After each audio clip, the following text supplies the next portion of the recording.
Vivemos na época da internet, vivemos na época do acesso à informação, mas ao mesmo tempo vivemos na época do não pensar. Parece estranho isso, porque você pergunta para as pessoas, elas falam, eu penso até demais. Será que elas pensam mesmo? Vamos conversar sobre isso hoje.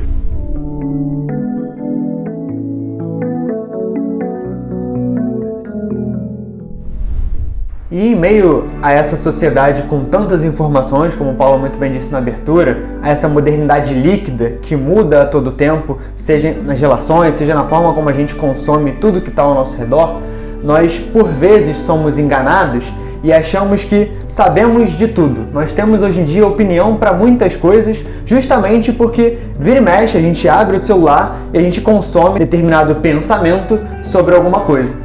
E é interessante que a gente comece a falar sobre a sociedade do não pensar, analisando esses modelos artificiais que nos são apresentados. Eles servem para tudo. A gente tem modelo para como a gente deve se vestir, para como a gente deve comer, para como a gente deve falar e se comportar nos mais variados locais. E a gente começa a perceber que por mais que esses modelos nos sirvam de alguma forma, talvez a gente não pense tanto sobre eles. Talvez a gente não pense sobre o porquê a gente escolheu colocar sentido nesses modelos. E aí, por mais que eles sirvam, entre aspas, para inclusive buscar uma vida boa, a gente tem que se questionar. Será que o modelo social como um todo, baseado nesses inúmeros modelos artificiais, realmente é bom para todo mundo? Será que isso realmente ajuda as pessoas? Ou a gente está se enganando justamente para não pensar sobre essas coisas? Achar que você é o escolhido, que aquele modelo vai apenas te privilegiar. Né? Porque o modelo só vai privilegiar alguns, mas eu seria esse escolhido. E é interessante, né, que você citou justamente a questão do modelo. Não existem modelos perfeitos, né? Mas isso não significa que não possam haver modelos para as coisas. A gente, né, o que é modelo? O João bem falou, modo de fazer algo, modo de se comportar, modo de se vestir e tudo mais.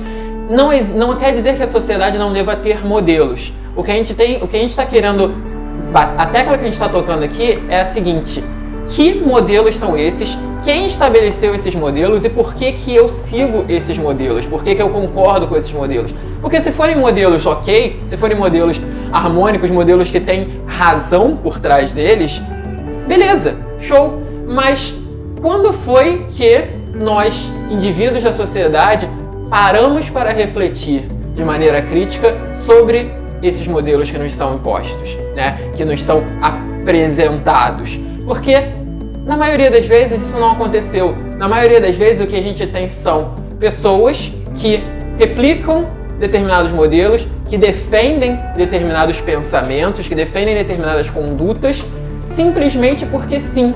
Porque é aquilo que elas estão acostumadas a fazer desde sempre, desde que elas se entendem como gente. Então elas acreditam que aquilo é certo, que aquilo era assim na época dos meus avós, era assim na época dos meus pais e tem que ser assim agora também, porque naquela época funcionava. Você não estava lá para saber se funcionava, e mesmo que você estivesse, você não para pensar nem se funciona na sua, porque você está vivendo aquilo ali.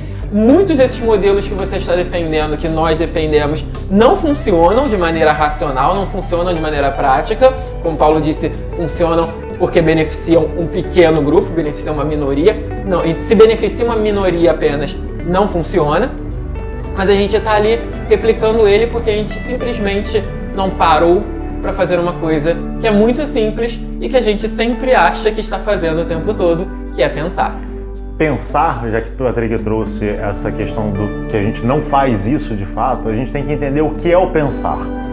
Pensar, ele é um ato constante, ou seja, uma vez que você pensa, você não pode parar de pensar. E ele, para fins didáticos, a gente pode separar em 3 etapas. É ter uma ideia, projetar alguma coisa, executar esta coisa e depois refletir a respeito daquilo que foi executado, percebendo se tudo aquilo foi realizado da melhor maneira possível, de acordo com todos os recursos possíveis que você possui ali. Então, quando eu vou pensar sobre alguma coisa, a gente vai trazer a ideia da sociedade do não pensar. Significa, eu tenho uma ideia, sociedade do não pensar. Vamos executar isso, vamos ver como essa coisa funciona do ponto de vista mental. Beleza, a sociedade do não pensar estabelece que você deve viver no seu automatismo, Então, se eu estou vivendo no automatismo, eu não estou prestando atenção, logo eu já não estou pensando. Beleza, sociedade do não pensar funciona. Ela é boa? Aparentemente não. Porque se eu estou vivendo no automatismo, eu estou sendo conduzido para coisas que talvez eu discorde. E eu não estou prestando atenção nisso. Você para e pensa, numa sociedade que estabelece uma ideia de uma hierarquia onde alguém pisa e alguém é pisado, você fala, eu não quero ser pisado, logo eu vou ser essa pessoa que pisa. Só que você não tem cacife para ser a pessoa que pisa, de fato. Então você começa a fazer o quê? Você começa a pisar naqueles que estão ao redor de você, que podem ser pisados. E aí quando alguém pisa em você, você reclama que esse alguém está pisando em você, mas você está replicando essa ideia do pisar. Como você replica isso? Através das suas condutas, estabelecer que o outro é sempre inferior, não há uma igualdade. Porque se eu piso no outro, nós não somos iguais. Existe uma hierarquia ali em cima. Perceba, eu estou pensando sobre esse modelo, para ver se esse modelo é bom ou não. Pelo que eu estou analisando, ele é ruim, então eu devo descartar. Então eu devo trabalhar num sistema mais isonômico, de igualdade, onde eu vou respeitar as particularidades de cada um. Aqui no grupo nós somos 3. Patrick, de nós, é aquele que tem mais treinamento em artes marciais. Então, se eu quero falar sobre artes marciais, por mais que eu tenha praticado também, Patrick tem mais referência. Então, aquilo que ele fala vale mais do que a minha opinião. Mas como eu tenho embasamento técnico, teórico e prático, eu consigo contextualizar determinadas coisas com ele, porque ele não é o senhor da razão. João nunca praticou, então a opinião do João ela não é válida. Ah, mas o João já viu o filme de arte marcial. Desculpa, não é. É bem distante. É bem distante, então a sua opinião não é válida. Vamos lá, de nós 3, o João é o que mais jogou futebol, ainda joga. Eu estou intermediário e o Patrick. Então quem tem opinião sobre futebol, em tese é o João, porque ele tem opinião teórica e prática de vivência. A opinião dele é mais importante do que a minha, que por sua vez é mais importante do que a do Patrick. Mas não significa que eu, que também tenho experiência, não posso contextualizar determinadas coisas.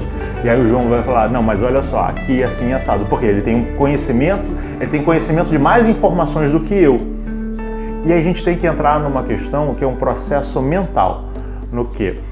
Uma coisa que a gente vai trabalhar com a projeção do nosso ego. A gente fala sobre isso num vídeo nosso sobre teoria da mente. Estabelece.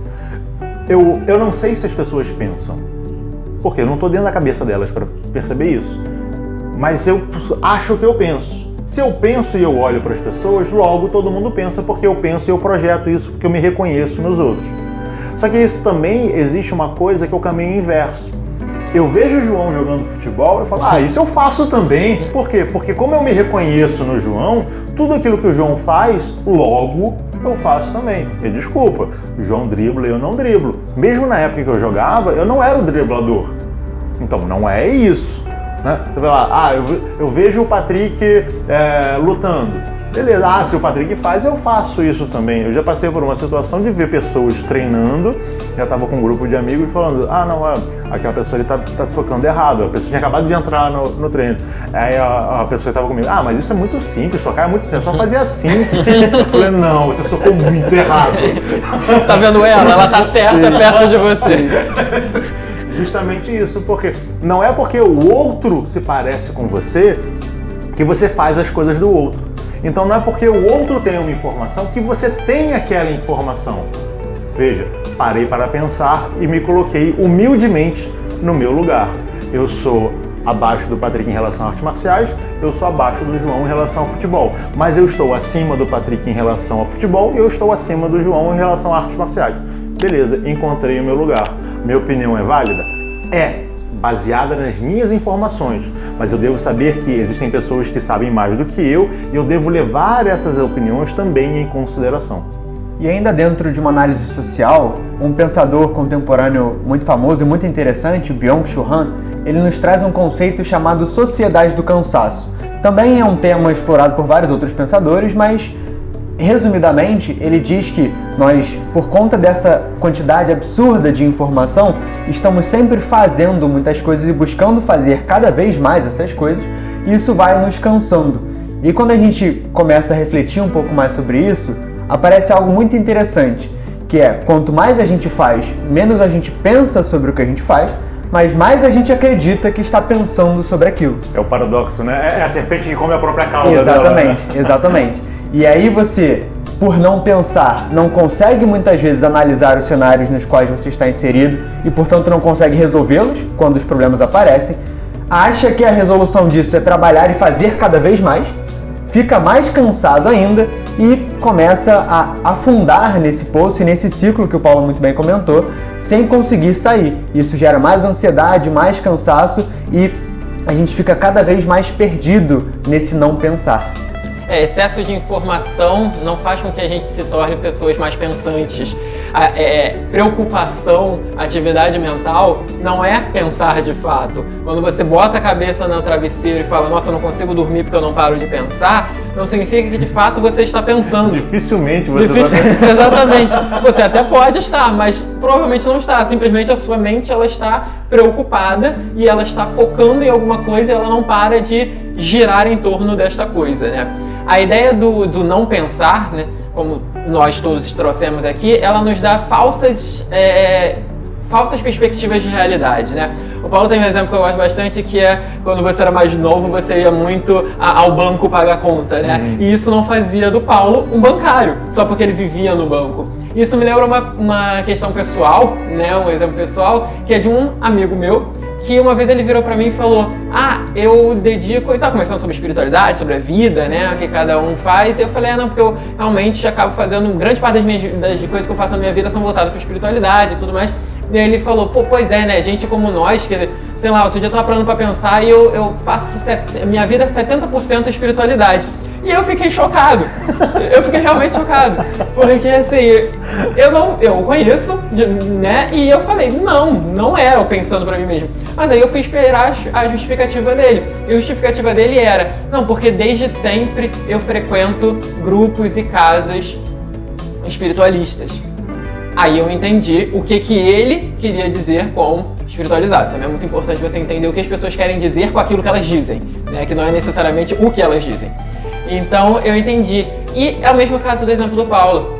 Não é porque ele frequenta ou frequentava durante grande parte da vida dele um local que ele de fato vivia aquela experiência. Não é porque você vai para a faculdade que você de fato é um bom aluno. Não é porque você no passado fazia atividade física ou era muito bom em alguma coisa e hoje em dia você não faz mais isso, que você basta querer que você... Não, eu era muito bom quando eu tinha 10 anos em fazer, sei lá, embaixadinha. Nunca mais fiz embaixadinha na minha vida. Mas quando eu pegar a bola, eu vou fazer. Não vai fazer duas, entendeu? Não é como andar de bicicleta.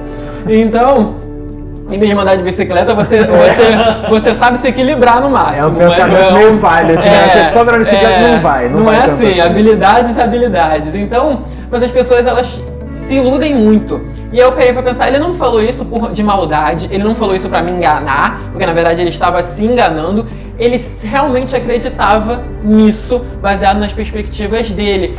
Se está baseado nas perspectivas dele, como você pode dizer que está errado? Porque eu analisei, eu parei para pensar, eu questionei de maneira crítica aquilo que ele estava colocando e percebi que ele não parou para fazer isso. Eu percebi que ele não parou para analisar criticamente, porque pensar é questionar criticamente as coisas. E a gente já falou isso aqui várias vezes, criticar não é falar mal, criticar é justamente analisar aquilo e ver aquilo que a coisa realmente é. E criticar é muito importante. Não apenas eu criticar as coisas ao meu redor, para que eu possa de fato ver, né, para que eu possa de fato pensar e executá-la melhor, mas também é muito importante eu ter a autocrítica, que é eu questionar os meus próprios pensamentos, as minhas próprias ideias, aquilo que eu acredito ser meu, porque na maioria das vezes, acho que ficou bem claro isso aqui com o nosso vídeo, nós achamos que pensamos, mas nós somos pensados. Então, parar para me autocriticar, parar para me autoanalisar, para refletir também sobre aquilo que eu penso é muito importante. Faz parte desse processo de pensar, faz parte desse processo de se libertar, porque pensar é liberdade. Quando nós pensamos por nós mesmos, nós não nos tornamos, nós saímos do jogo do jogo de interesses dos outros. Isso não significa que a gente consiga se libertar completamente, mas a gente começa a perceber, eu estou num jogo, eu sei como as regras funcionam, mesmo que eu não possa sair dele, eu vou me colocar nele da melhor forma possível e não vou mais ser uma engrenagem para simplesmente manter aquele sistema, aquele jogo fluindo da forma que ele está acostumado a fluir. Se dentro dessa ideia, resgatando o conceito de pensar, que ele envolve, para fins didáticos, 3 momentos.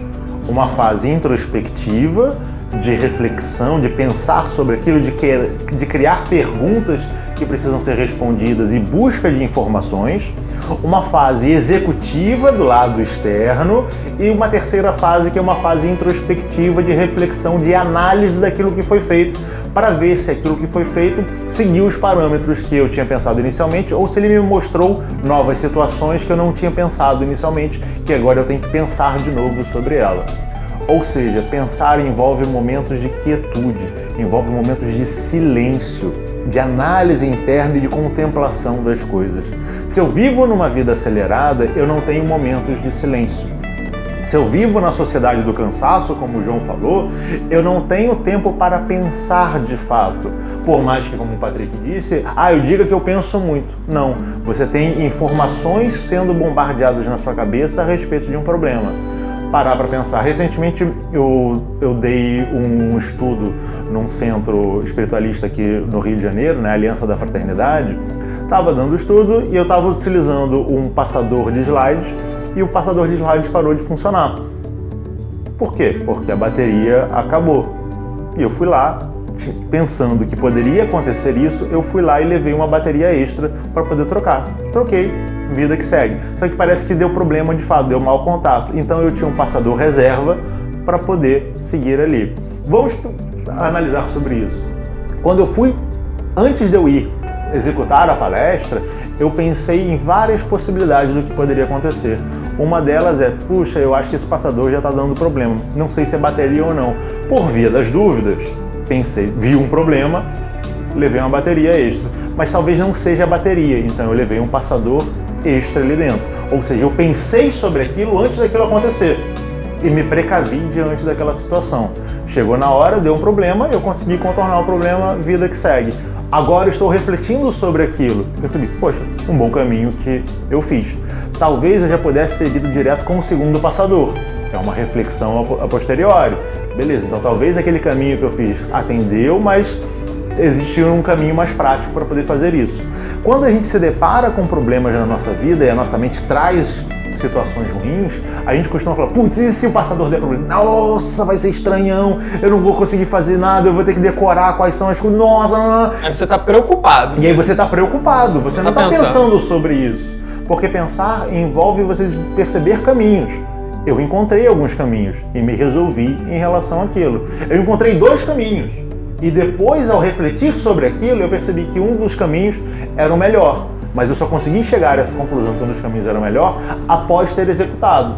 Então, da próxima vez, eu vou levar o outro passador e não esse passador com problema. Ou seja, pensei sobre aquela situação. Um exemplo básico, mas que nos ajuda a pensar. Pensar na vida é isso. Você está cheio de problemas? Cara, faz parte da vida. Pense sobre eles. Não se preocupe sobre eles.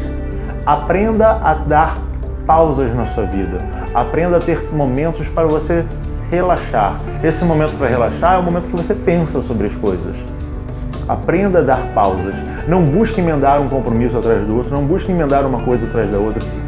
Não busque uma sociedade acelerada demais, sendo bombardeado por informações constantemente, porque você não está pensando sobre elas. Você apenas está consumindo, aquilo está te gerando uma sensação ruim e não está resolvendo as suas questões.